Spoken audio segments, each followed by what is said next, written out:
And what you're experiencing here, realizing here, is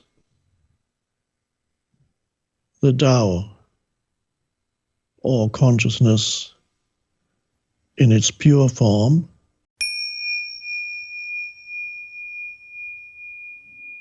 Well, I don't remember what I say it is, so let's see. Whatever you say about consciousness ultimately is not it, which is actually the first line in the Tao Te Ching, talking about the Tao. The Tao that can be spoken of is not the true Tao. This is one of the translations. This is the first line in the Tao Te Ching. So in the widest sense, Tao can be equated with consciousness. And the moment you speak about consciousness, consciousness becomes an object. But this is the reason why Lao Tse, the author of the Tao Te Ching, says, the moment you speak about it, realize that it's not it. Because the moment you speak about it, it becomes an object of thought. Whereas the essence of consciousness is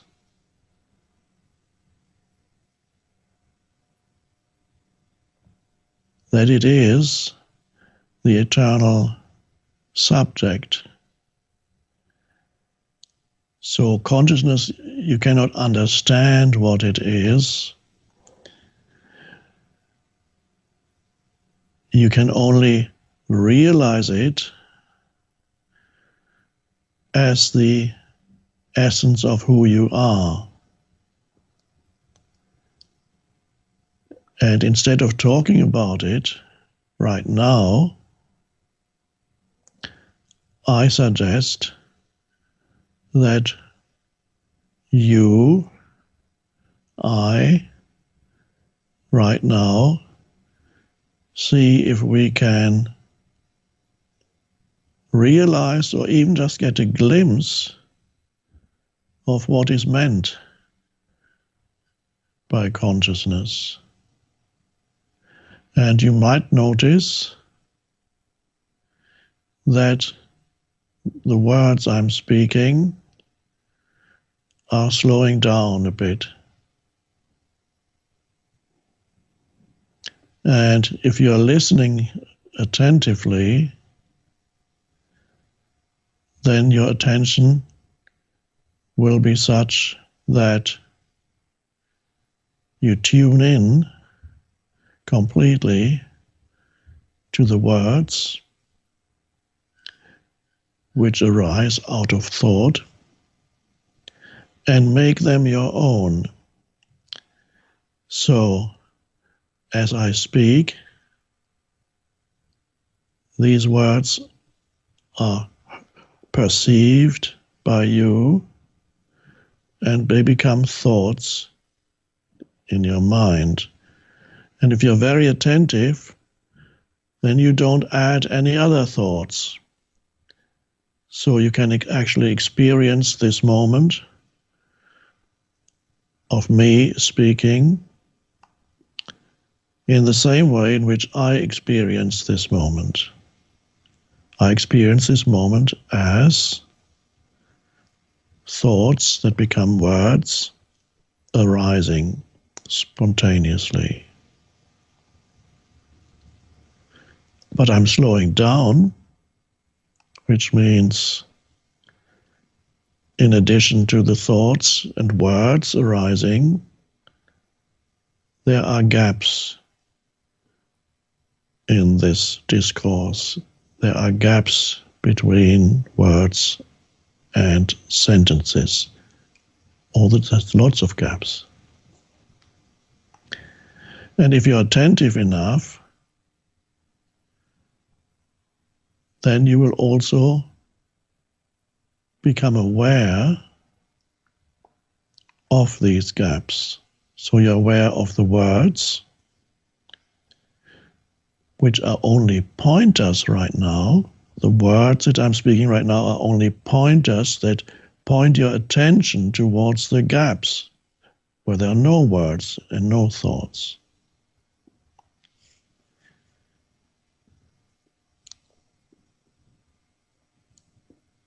So you become aware of the words, yes, which are the objects that arise in consciousness. And if you're attentive enough, you're also aware of the spaces, gaps, spaces between the words. And while you're aware of these gaps, you realize that you are not actually aware of any object. A gap or a space is not an object. It cannot be an object. When you talk about it, it becomes an object. But when you experience the gap, it is just a space. It's not an object. And so what is it that you experience? There is just a spacious presence. It has no content.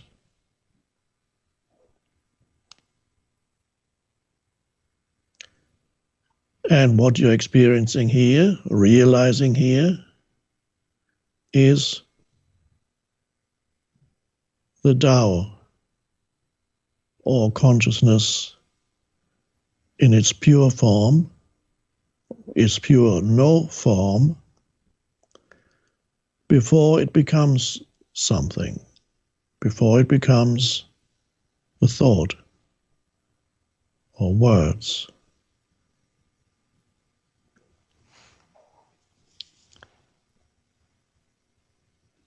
So right now, you're aware of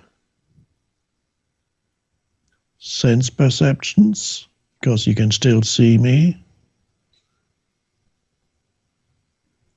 You're aware of the words, but more importantly, you are aware that you are aware.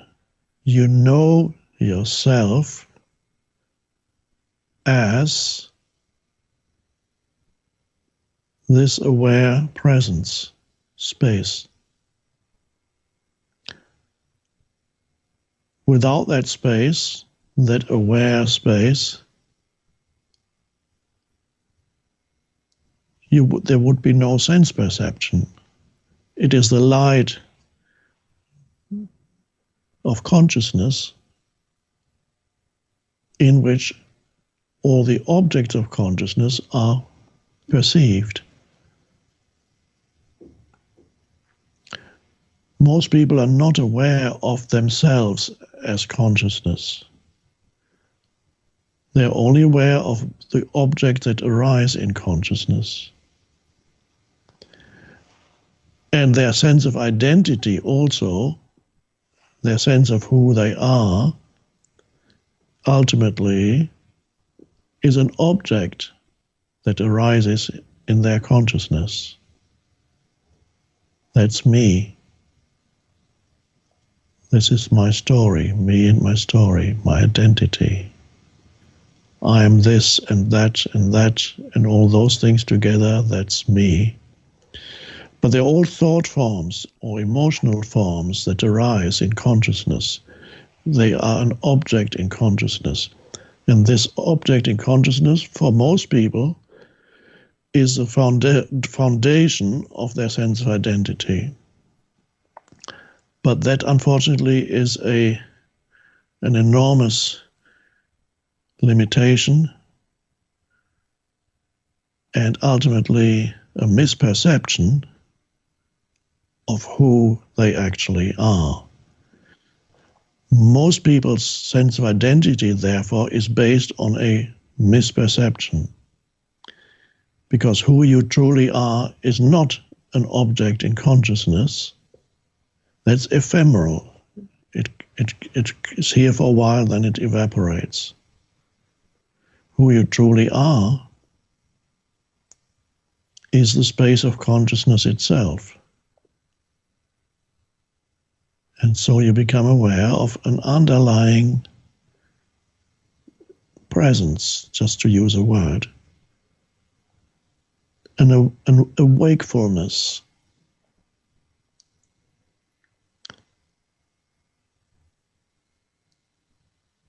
A certain alertness, a stillness, but not a stillness that is asleep, an alert stillness.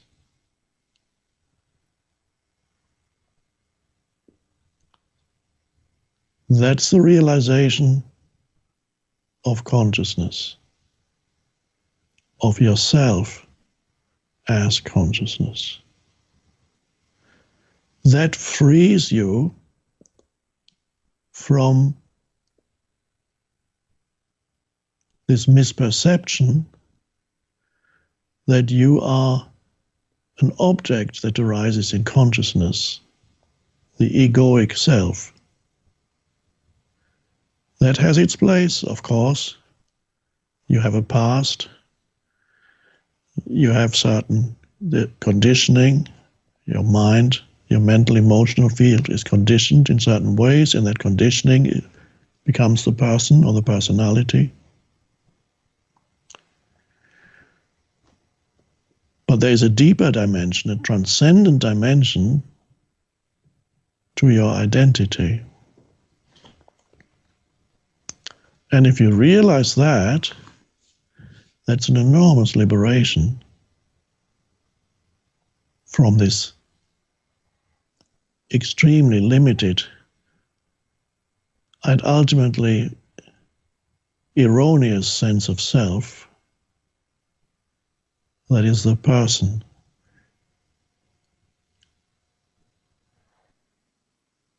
And now the interesting thing is you can actually sense this presence that you are in the background of your life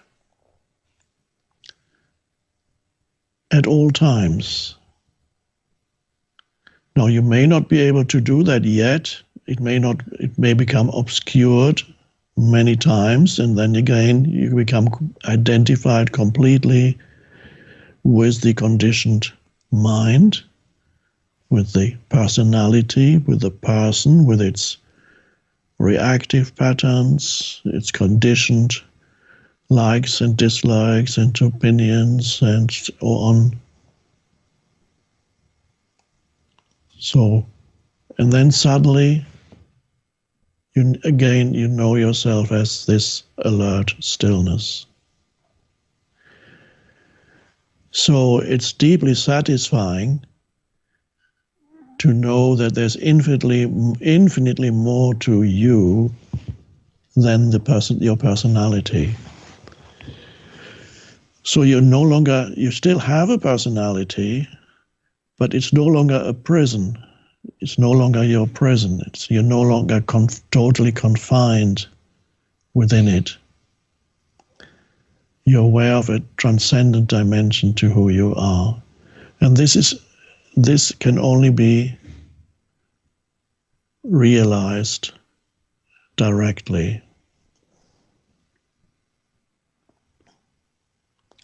So the answer to the question, how do you know that consciousness is what you're saying it is quite simply